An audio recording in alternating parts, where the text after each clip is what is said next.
Minasan, ohayo gozaimasu, konnichiwa, konbanwa. Nah, pada video kali ini kita akan bahas tentang apa saja sih yang harus dipersiapkan ketika kita akan belajar bahasa Jepang. Nah, pengetahuan umum apa saja yang wajib diketahui ketika seseorang akan belajar bahasa Jepang. Karena kalau orang Jepang ini menjadi hal-hal yang umum ditanyakan ketika kita sudah tahu bahasa Jepang gitu ya. Orang Jepang pasti tanya ini seperti itu. Nah, kemudian tulisannya seperti apa, struktur kalimat dalam bahasa Jepangnya itu seperti apa. Itu akan kita bahas pada video kali ini. Tidak usah berlama-lama lagi, kita simak videonya. Ichi, ni, san, let's go! Baik, untuk belajar bahasa Jepang ya, hal-hal yang perlu diketahui. Yang pertama adalah Jepang. Jepang itu dalam bahasa Jepangnya itu Nihon. Jadi orang Jepang itu sering juga disebut dengan Nihon. Nah, untuk kanjinya sendiri biasanya dibuat seperti ini, Nihon.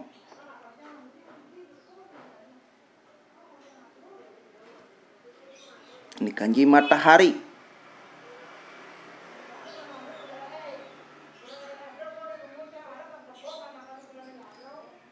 Nah, Jepang sering disebut kayak gini aja nih, udah bacaannya Nihon. Ini adalah Jepang. Nah, selain itu, Jepang juga disebut negara kepulauan sama seperti Indonesia.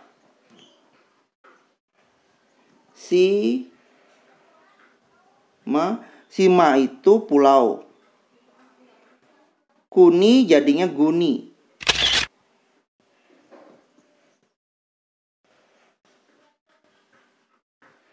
Shimaguni, negara kepulauan. Kemudian bahasa yang dipergunakan oleh bahasa Jepang adalah oleh bangsa Jepang adalah bahasa Jepang. Tadi Jepang bahasa Jepangnya Nihon. Nihon. Kalau dalam huruf hiragananya seperti ini. Ni dibaca ini satu ya, ni dan hong.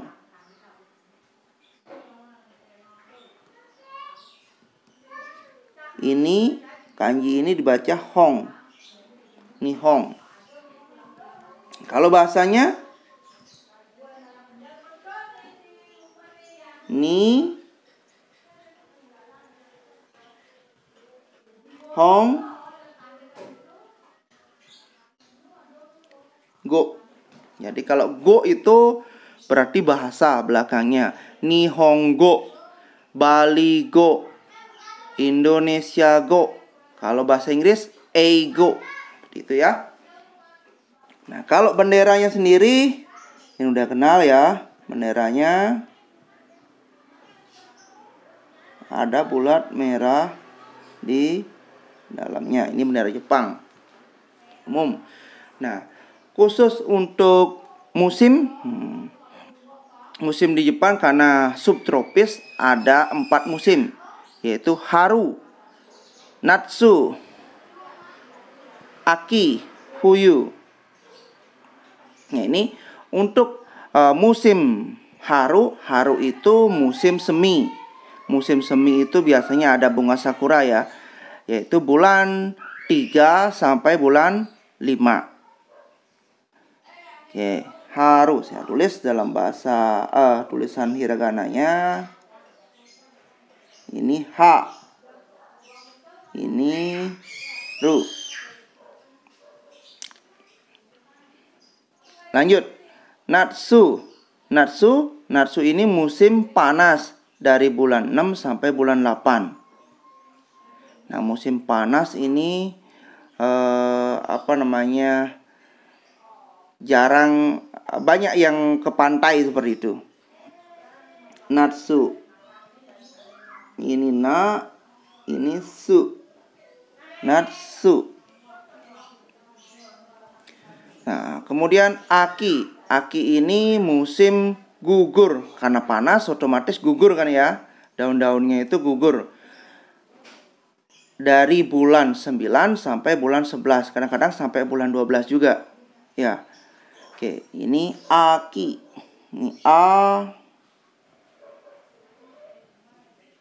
Ini Ki. Satu huruf ya. Ki.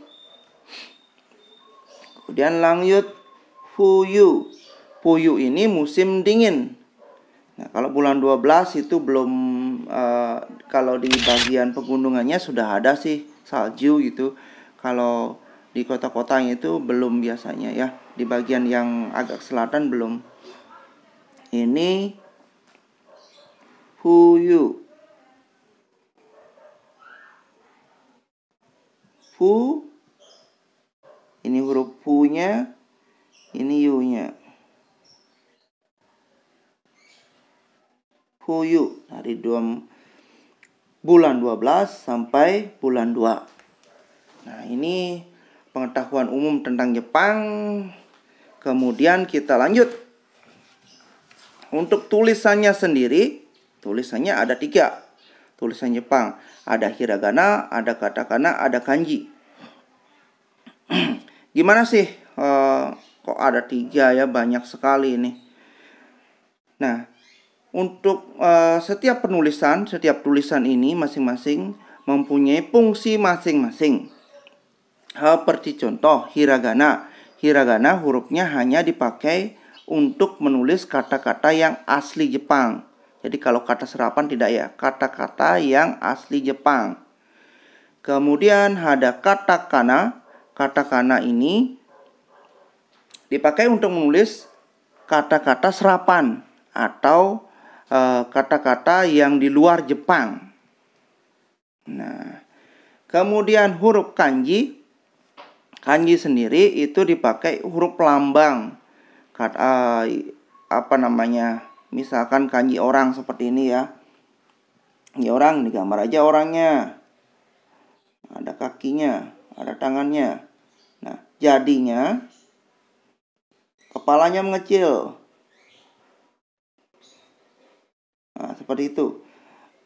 Kemudian jadinya kanji orang ini cuma seperti ini aja. Ini adalah kanji orang. Nah, ini huruf lambang ini.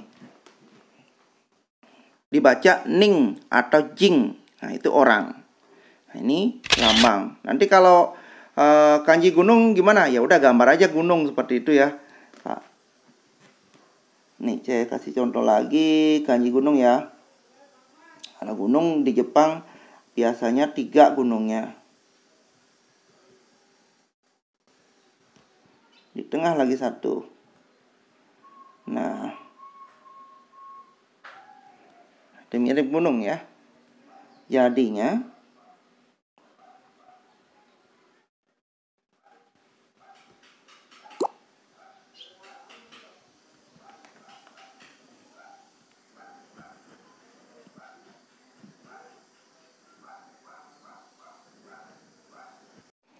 nah, kalau kanji gunung sendiri jadinya ini 1 aja. 1 paling tinggi, tengah, kemudian gini. Nah, ini udah kanji gunung. Yama, seperti itu. Nah, kalau katakana, hiragana dan katakana itu lain juga peruntukannya. Hi, ra, ga. Nah, katakana, ka, ta, ka. Nah, ini seperti itu contohnya. Kemudian gimanakah penggunaannya dalam kalimat? Jadi nggak hiragana aja, nggak seperti itu. Seperti contohnya ini ya. Watashi no namae wa Kade desu. Jadi kalau kadek namanya jadinya kade. Ya. Yang mana ditulis pakai katakana? Oke. Nama ini nanti akan ditulis pakai huruf katakana. Kenapa? Karena bukan asli Jepang.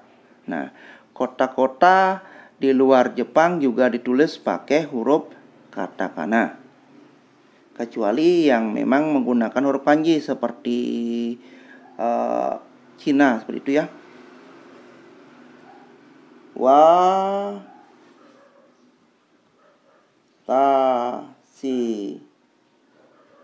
no nama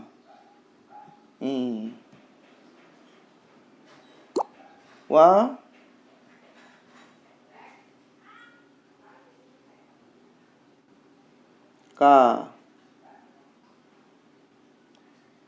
kade, karena panjang kasih strip des.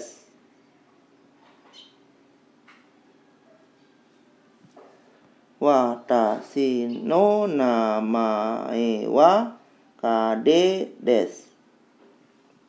Ya. Perhatikan di sini huruf wa di sini dengan wa di sini. Nah, ini partikel wa. Partikel wa itu ditulis dengan menggunakan seperti ini. Watashi bukan partikel ya, watashi itu artinya saya. Namai nama saya Kadek. Wa, partikel wa-nya ditulis dengan seperti ini. Bukan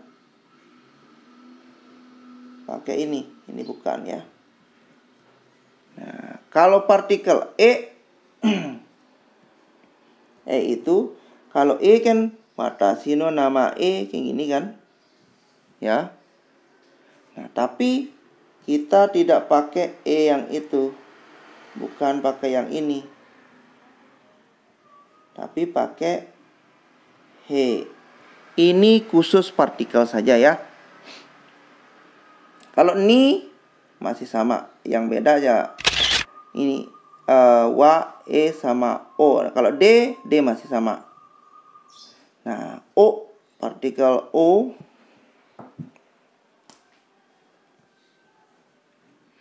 Partikel o.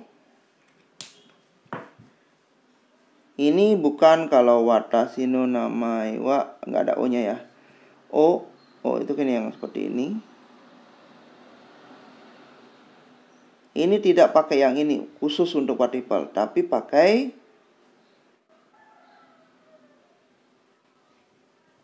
seperti itu. Nah, untuk struktur kalimatnya sendiri dan sekaligus kita belajar pemakaian huruf hiragana dan katakana seperti apa, kita akan langsung praktekkan seperti ini ya. Struktur kalimat. Nah, struktur kalimat dalam bahasa Jepang biasanya itu ada yang belakang-belakang ini, ada mas, ada des, itu berarti predikat. Ya, kalau dalam bahasa Indonesia kan S P O K, seperti itu ya. Nah, dalam bahasa Jepang itu akan jadi subjek, kemudian predikat. Kemudian diikuti objek. Nah, ini terbalik lah dengan bahasa Indonesia ya. Jadi kalau mengartikan, nanti menerjemahkan, subjeknya dulu terjemahkan sama seperti ini di depan ya. Langsung ke belakang. Nah, contoh seperti ini. Ani ga hitori imas. Ini i-nya kurang di tengah ya. Ya, tulis.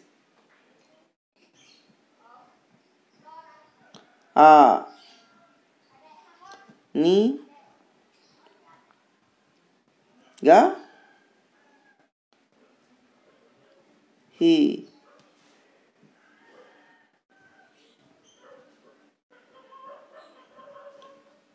hitori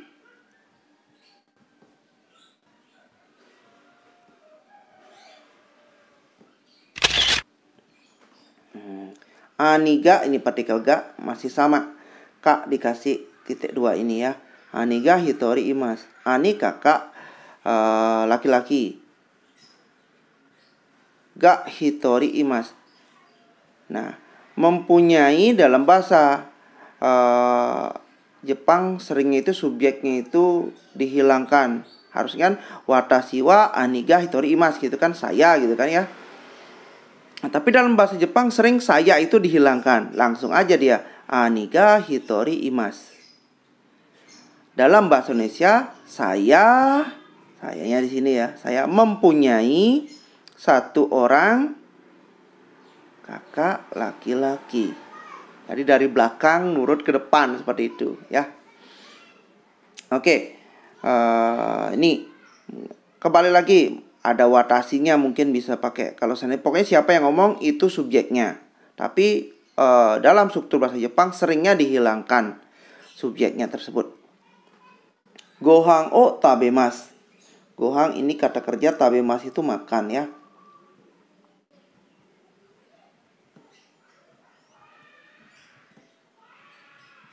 Nah, N itu dibaca eng. Kadang-kadang N itu juga dibaca em. N itu dibaca N. Ya, ada seperti itu. Nah, ini yang partikel O yang kita pelajari. O-nya ditulisnya seperti ini.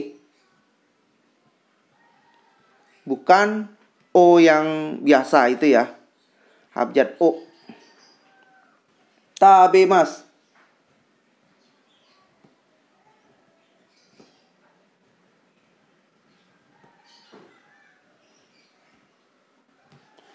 Gohan o tabemasu. Mungkin kalau ada watashi berarti watashi wa gohan o tabemasu. Makan nasi, jadi terbalik. Ya. Kalau dalam bahasa Indonesia makannya dulu baru nasinya, seperti itu ya. Oke, lanjut. Nasi goreng. Nah, nasi goreng ini kan makanan Indonesia, otomatis dia pakai huruf katakana. Nah, si,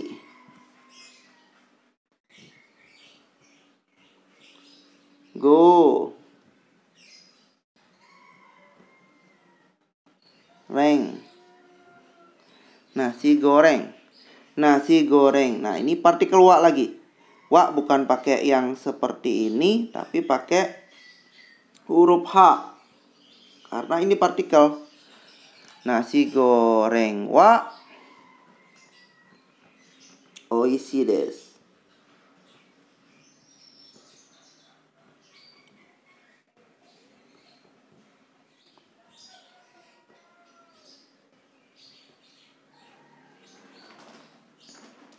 Nah, dalam huruf Jepang itu na itu kalau abjad alfabetnya N sama A ya. Nah, dalam huruf Jepang cuma 1 huruf aja. Ini yang berbunyi seperti ini. Jadi saya tulis per kotak ini ya. Nasi go re eng wa oi si i des. Kalau artinya ini oishi, enak. Panjang pendek ya. I pakai i ya. Oishi, enak. Nasi goreng enak. Nah, ini ada wa. Wa ini pembatas dari subjek. Berarti yang depan wa itu adalah subjek. Nasi goreng ini subjek kan? Subjek. Enak. Oishi desu. Nah, seperti itu. Kalau di belakang kalimat biasanya ada mas, imas atau des. Nah, kalau kata kerja dia pakai pasti mas belakangnya. Kalau des berarti kata sifat atau kata benda di depannya itu. Jadi subjeknya berupa kata benda atau kata sifat pasti pakai des seperti itu. Nah, untuk bukunya sendiri biasanya saya pakai buku pelajaran bahasa Jepang 1. Ini penjelasan awalnya atau Sakura 1 ya. Nah, di buku ini juga dijelaskan seperti ini. Nah, ini ada peta Jepang. Peta Jepang. Jadi ini pemakaian huruf Jepangnya seperti apa? Seperti itu. Nah, ini kota-kota seperti nomor 1. Ini ya, Hokkaido. Hokkaido. Ya. Hokkaido, karena double K-nya pakai su kecil, Hokkaido. Honshu nomor 2. Nomor 2 mana ya? Ini yang besar ini Pulau Honshu. Pulau Shikoku nomor 3 yang segini nih, kecil nih. Kemudian Kyushu yang sini ya. Kemudian Okinawa. Nah, Okinawa sendiri itu pulau paling selatan di Jepang. Nah, kemudian ada kata-kata kota-kota. Bukan kata-kata ya. Kota-kota di Jepang yang memakai juga huruf semua pakai huruf katakana, hiragana. Sapporo, Sapporo. Karena double P-nya Sapporo. Tokyo, Kyou. Jadi kalau orang luar biasanya Tokyo gitu aja ya, nggak ada panjang pendeknya. Nah, itu kemudian, nah ini ada peta yang di Indonesia. Ini Sumatera.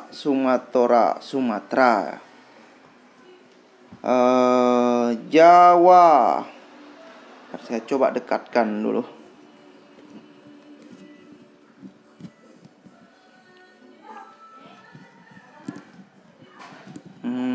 Oke. Semoga cukup jelas. Bali, bahasa Mali. Ri, adanya Bari ya. Bari. Lombok. Ro, N. N ini dibaca M, dibaca eng, dibaca N juga. Rombokku, jadinya Rombokku gitu ya. Kalimantan, Karimaen, Taen. Oke.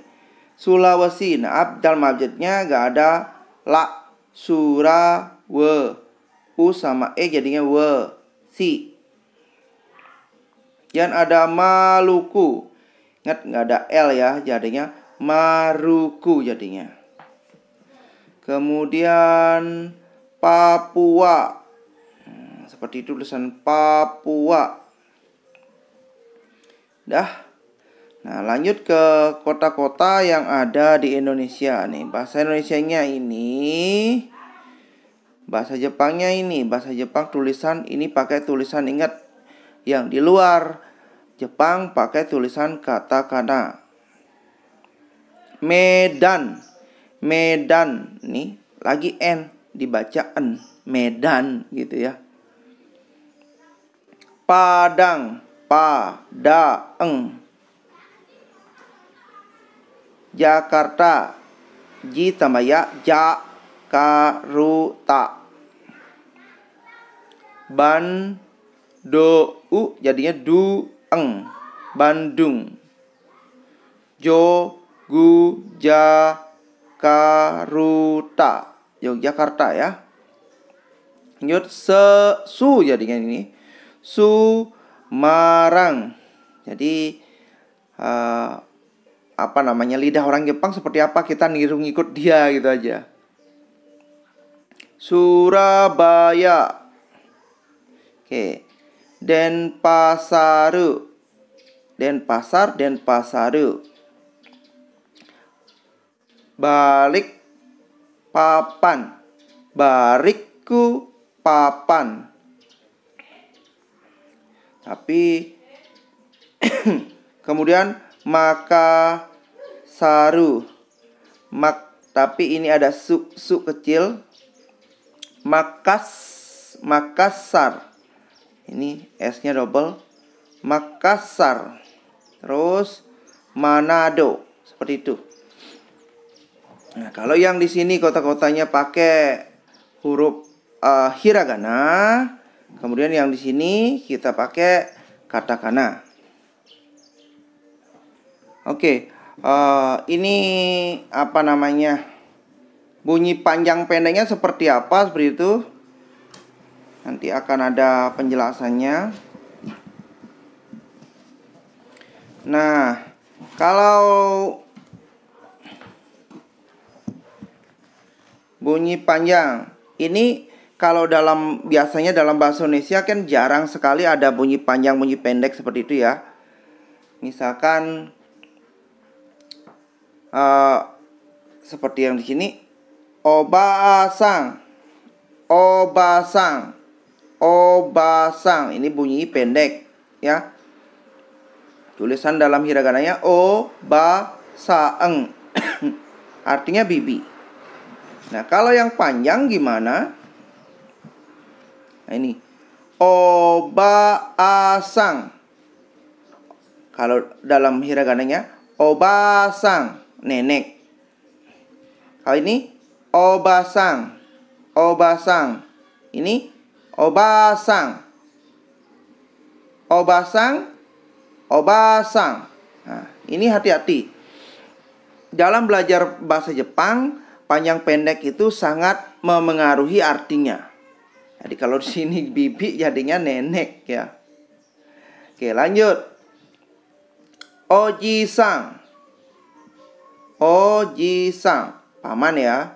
Kalau ini double i-nya. Oji-sang, kakek. Nah, ini jauh sekali artinya seperti itu. Oke, yang lainnya bisa dibaca sendiri ya. Oke, lanjut ke untuk manjangin huruf A. Misalkan obasang yang tadi ya. Obasang. Obasang yang ini, yang panjang. Tinggal tambah A saja lagi. Nah, oji-sang, oji-sang, tambah I saja. Gitu. Ini udah ada contohnya ya. Ku gitu ya. Mungkin yang mana ya? Ini. Kou. Koko, mungkin gitu ya. Kou tulisannya tapi dibaca koko. Manjangnya pakai U. Bukan koko, bukan O yang ini ya. Koko bukan itu tapi pakai U. Kou gitu tulisannya tapi dibaca koko. Seperti itu. Kemudian heya, iya, manjangan I atau E. Heya, ini pendek. Heya, bukan heya, bukan. Tapi heya, seperti itu. Nah, itu untuk panjang dan pendeknya ya. Untuk huruf hiragana dan dalam bahasa Jepang. Ya, mungkin agak baru kita belajar agak beda seperti itu ya. Kita lanjut. Nah, ini untuk mendobelkan. Nah, sebenarnya dalam huruf Jepang adanya cuma ki sama t aja. Kalau double cuma dikasih su kecil ini saja. Nah, di sini udah ada yang besar. Sebenarnya ki t artinya perangko ya. Ki sama t aja yang ada. Nah, untuk mendobelkan t yang sini cuma tambah ini saja. Oke. Berikutnya yo sama k. Yo sama k. Ini aja yang ada. Karena k-nya double, pakai su-nya kecil. Besarnya ini tidak sama dengan yang sini. Cuma seperempat saja dari ini. Itu yang sebenarnya. Tapi di ini kelihatan kayak setengah seperti itu ya. Nah, kalau katakana bagaimana? Ini huruf bunyi panjang katakana. Kalau tadi hiragana panjangnya seperti apa? Bisa dicek yang penjelasan tadi ya. Nah, ini kalau katakana kora. Ko tambah strip aja. Kemudian ra. Noto. Kalau di Indonesia mungkin kita sering bilang noto gitu aja ya. Nah, kalau dalam bahasa Jepang panjang pendek itu sangat berpengaruh seperti arti yang tadi. Noto. Itu. Kemudian ada ini ya. Sebenarnya hurufnya B sama do aja. Nah, ini huruf katakana, su-nya katakana. Kalau yang tadi su-nya hiragana yang gitu ya. Nah, B sama do. Jadinya kalau double D-nya bedo. Bedo. Karena ada su ini bedo seperti itu. Ko sama pu. Karena ada P-nya double. tambah su kecil. Koppu.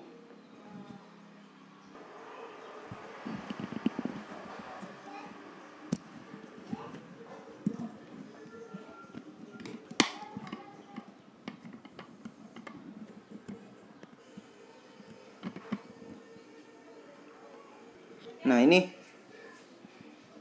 semoga jelas.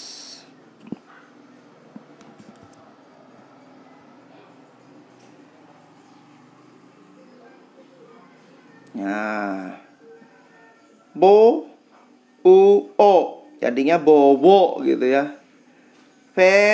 Ni. Nah ini agak-agak. Fu tambah e jadinya ni. Tuh, nah ini yang sering-sering ini. Fu tambah e jadinya p, tambah ra, pera. Do tambah u, du jadinya. Duku. Tiwi, te sama i jadinya ti, tambah u tambah i, ini huruf u, ini huruf i jadinya wi. Tiwi. Padilah. Pu tambah a jadinya pa. D ini huruf D tambah i, padi. Padira gitu jadinya. Nah, itu penjelasan saya tentang hal-hal yang mungkin wajib diketahui ketika kita akan belajar bahasa Jepang. Sampai ketemu di video-video selanjutnya. Bye-bye.